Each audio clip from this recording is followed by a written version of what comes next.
This is my profit expansion method, right? These 6 steps, if you follow it in order, you will see success in the industry. Mastering the art of lead generation, how to 2 to 10 extra leads. We did a training, we do these trainings constantly, but we did a training recently on that. We talked about follow-up in the same training. Then we did a fast underwriting session. We talked about fast underwriting, how to underwrite deals quickly and know within 5 minutes or less if the deal makes sense or not, so you don't waste a bunch of time on a deal that doesn't make any sense. This way you can spend a lot of time on the deals that will probably close, right? As an example, I'm just going to repeat a few things. So the lead generation, we talked about the core 4, focusing on cold 1-to-1 and the warm 1-to-1 until you start making enough money to start doing the one-to-many options. In the follow-up system, again, we have our CRM system. CREsync is going to be launching within the next month or so. I'm very excited about it. It's my go high level version of our CRM. And the cool thing about it is that every single one of you guys in the community gets it for free. So it's going to be something that all of you guys get access to for free for the length of the program. So whatever you have left, because obviously, this is going to be a new edition. All of you guys get access to it for free while you're inside the program. But anyways, the follow-up system, making sure you have your 12-month campaign set up, your 90-day campaign set up. You have all these automations that are created so that you can continue to follow up and you don't lose leads over time. Fast underwriting.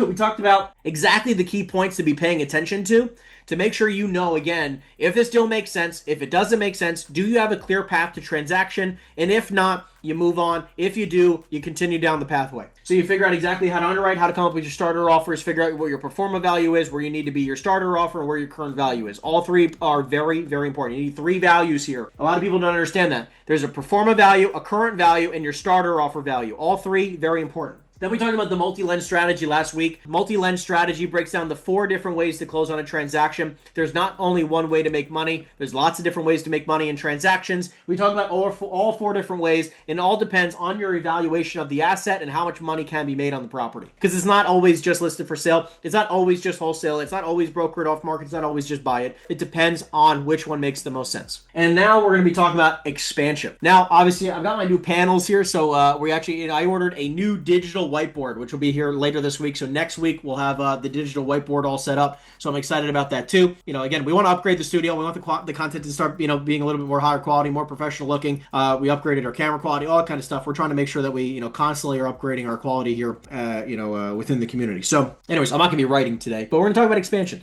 So what does expansion actually mean? Expansion has 2 different variables, because what the biggest mistake that I see people making when it comes to growing their commercial real estate business is that they stay too pigeonholed.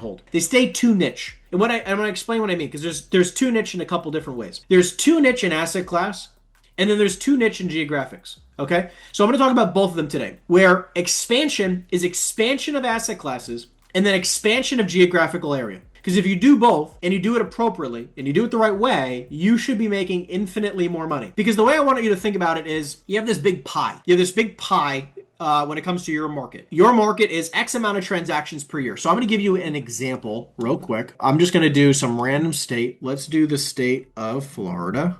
So you have the state of Florida. And all I'm going to do here, sorry guys, I have this cough, so please, I'm sorry if that annoys you guys, but bear with me. So I'm going to show you the last 1 year of transactions in the state of Florida. This is obviously through Reonomy, is 202,000 transactions, which is crazy. Sold within the last 2 years. Now this is obviously all different types of properties. I mean, like this is, all different types of properties, all different types of asset classes.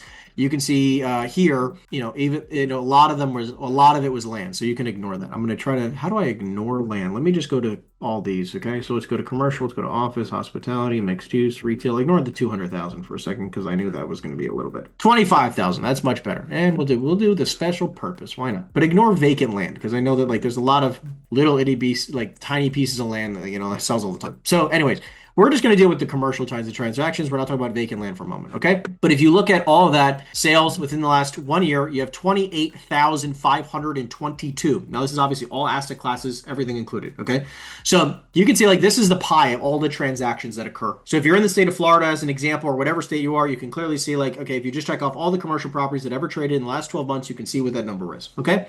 Now, what gets interesting is that you have 28,000 overall properties. Now, I believe every single person in this on this call, no matter your skill set, I think anybody here has the ability to capture within a couple years This is not to say that in 1 year of selling no real estate, going from just getting licensed to making money, but I believe anybody has the ability over a few year period of time to capture 1% market share. 1% market share. I think anybody can be capable of doing that. So I want to share with you just kind of exactly what I mean. Now, obviously, you can see the state of Florida. State of Florida is a gigantic market. You can see 28,522. So as an example, 1% market share, by the way, would be 285 properties. Okay, that's 1% market share. But I want to explain something to you. What everyone sees is the following. Everyone typically is like, okay, well, let's just do industrial first. Let's do industrial. So I'm going to uncheck multifamily. Let me uncheck office. All you have is, let's get rid of that. And you just have industrial. All you have is industrial. And 1% of the industrial market that closed in the last 12 months in the state of Florida is 1% of that would be 39, call it 40 properties. 1% of the market share in Florida, if you just sold 1% of all the transactions in Florida, that'd be 40 transactions. I think anybody has the capability of growing into, and I mean, again, it might take a team, it might take anything, but I think everyone has the capability in a few years to build up to a 1% market share type of business. What I see possible for everybody here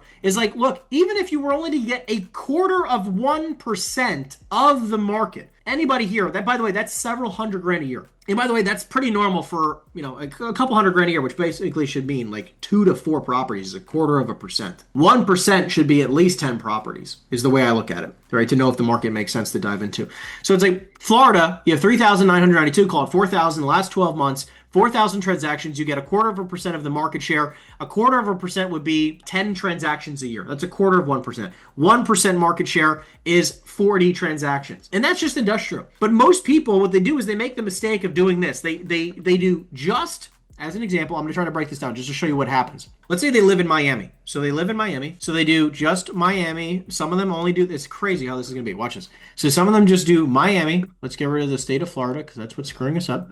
So you have just Miami and you do industrial and you only do industrial, let's see here, and you only do properties that are like under, let's just say as an example, under 50,000 square feet, right? Which I guess is most of these. What you see here is that, and by the way, this is Miami, is obviously a pretty large area, but this is what a lot of people do. A lot of people just say, hey, I live in Miami, so I'm going to sell it, and I want to do industrial properties, and I'm going to do industrial sales in Miami, and that's it. And I'm not going to do the really big industrial stuff. Obviously Miami doesn't have a ton of the larger stuff anyways, but a lot of it's the smaller transactions. You can see like these are a lot of smaller deals, like sub 10,000. But some people even do like, hey, I only do, let's just say 10,000 to 50,000 feet. Like they make up these weird things in their mind. And look how many properties have transacted. 11. There's only been 11 transactions here, right? 11 sale in the last 12 months that are between 10,000 and 50,000 in Miami. So what happens is that all of a sudden you go from the entire state of Florida, you have 4,000 transactions, all these different properties, to 11. Do you understand to even close one transaction in this market? Do you understand how difficult it is to take that much market share? If you closed one deal, you have 10% market share, which is crazy to think about. But that's the actual data. So what happens is that we go like, oh, well, this is going to be my market. And the problem is you have the pie is so tiny. It's gotten like, it's itty bitty. You got like an itty bitty tiny pie of a market. And you're trying to get a portion where you can pay your bills. And you're like, I don't know why I'm not closing more deals. It's because the fucking pie is so tiny. Even if you took the whole pie for yourself, there's not enough to eat. I'm a big fan when it comes to expansion. I'm going to show geographics first, right? Geographically, you cannot eat if you just sold in Miami. And by the way, let's just say we said, okay, fine, I'll do all the different types of industrial square footages. It does not matter. You only got 50 sales, 50. There's no other criteria here. It's just industrial sales in Miami. You only have 50 properties. So 1% market share is half a transaction. Half a transaction, which is crazy. You can't, you have to even make any money, you have to do, let's say you do 4 sales. You want to do 4 sales. That's nearly 10% market share. And nobody here, I'm going to be honest with you, not even me, I'm probably never going to get 10%. 10% market share is a huge, huge amount consistently to do. You might do it 1 year. I've done it before. But getting 10% market share every year consistently is very difficult to do as a solo agent. Very difficult to do. So let's talk about it. Let's say that instead of Miami, let's do Miami, the entire MSA. So I'm going to get rid of this Miami version, and we're going to do the Miami-Dade all the way up, like the whole MSA. So we're going to go bigger, right? So what this is here, which I don't know why it didn't add it. Okay, whatever. It's not, oh, there you go. 2 more. There you go. Let me get rid of this Miami. There you go. So this is going Miami all the way up to West Palm Beach. So it's the entire MSA. This is not counties. This is multiple counties, actually. Okay, this is multiple counties. And this is not even like a huge, like this is not even like that big of a data set, but like this is actually, this is a good size market, right? So you have 1,200 in this entire, this is, by the way, this, I think this is 3 counties here. You got West Palm Beach County, Broward County, and Miami-Dade County, okay? So you have, I believe it's 3 counties. I'm still learning. I lived in Miami for almost 2 years, you know, like I'm still trying to learn here. But like, I think this is 3 different counties.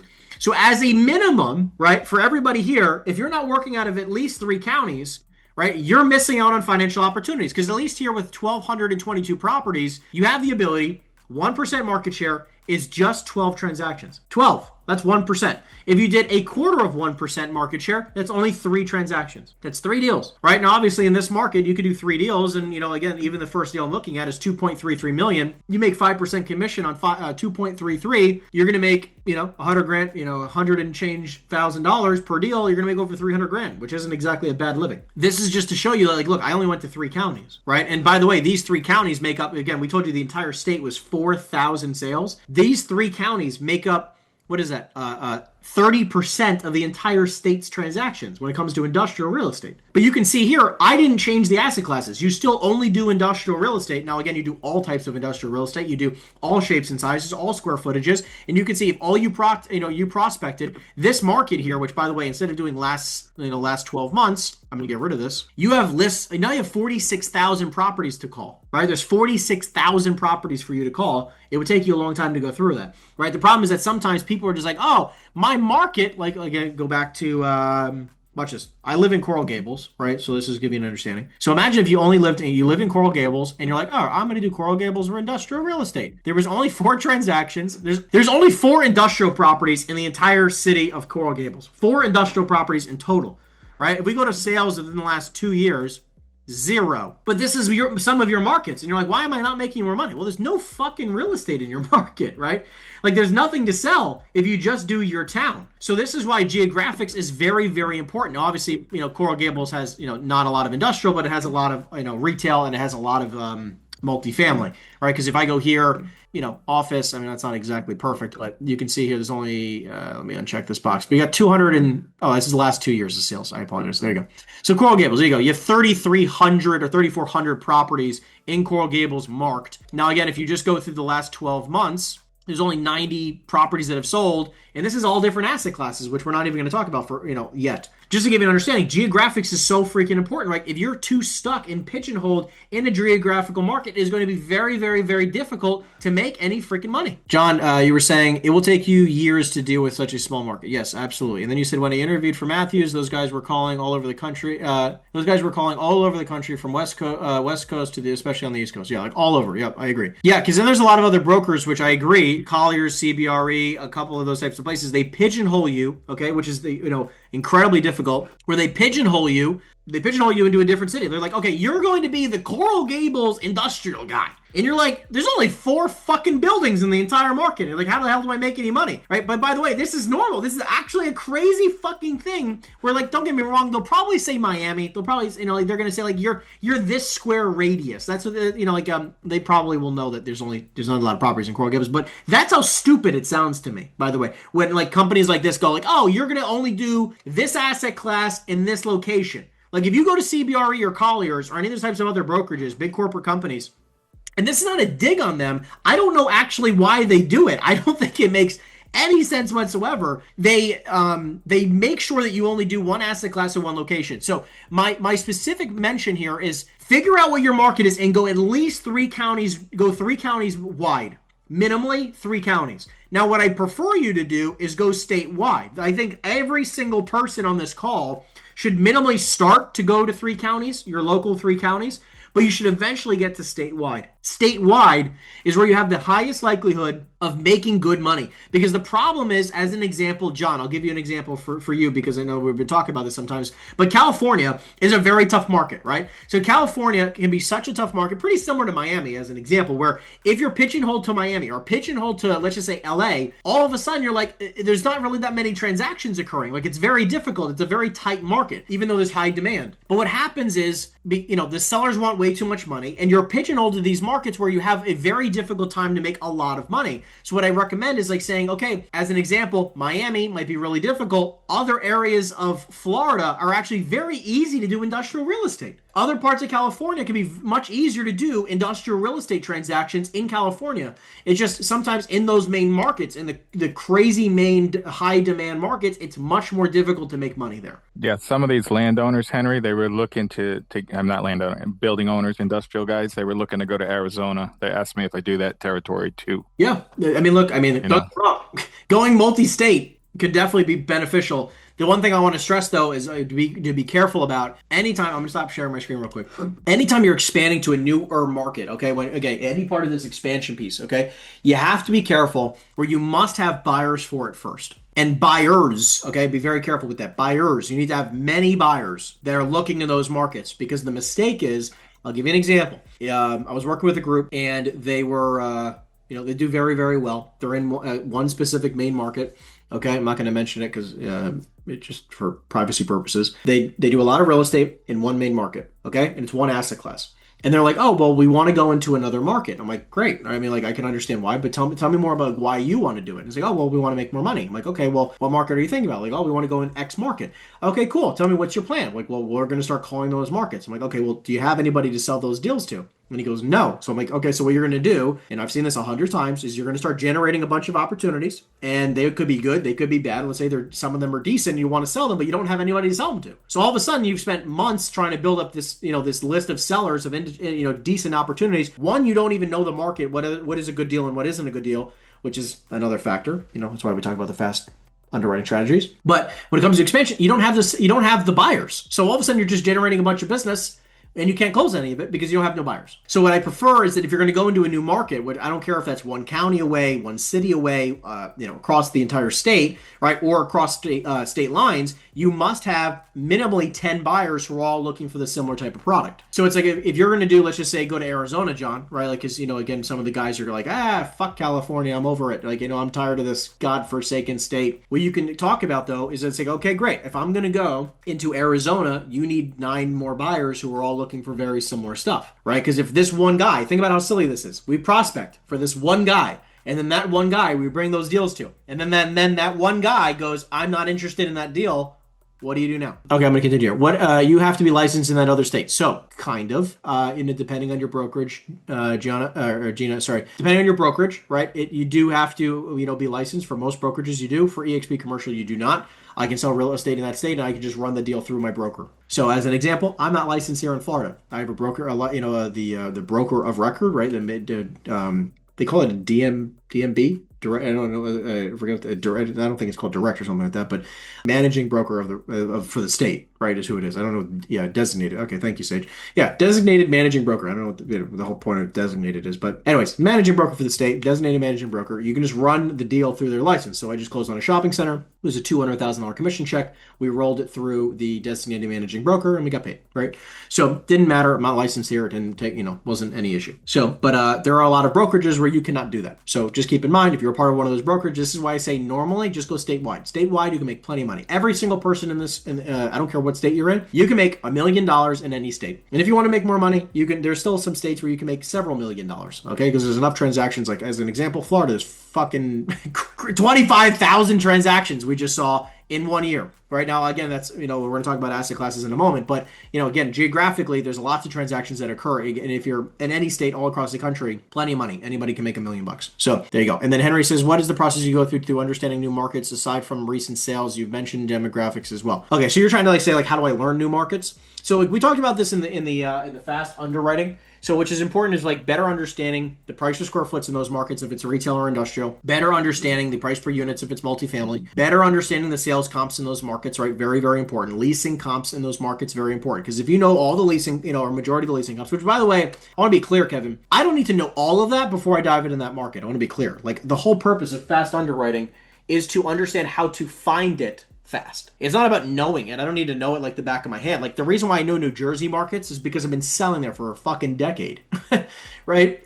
That's why I know the New Jersey markets really well, because I've been selling it for a fucking decade. There's plenty of markets in Florida I don't know 100%. And I lived here for 2 fucking years. right? I mean, we've sold several deals here now in Florida. So it's like I know some markets, no, but not all the markets. But what's important is understanding how to find it fast, understanding all the sale, going and figuring out how to go to CoStar and Reonomy and being able to find all the sales comps and the leasing comps and being able to underwrite these deals quickly. That's what's important. It's not about memorizing those types of numbers. Okay.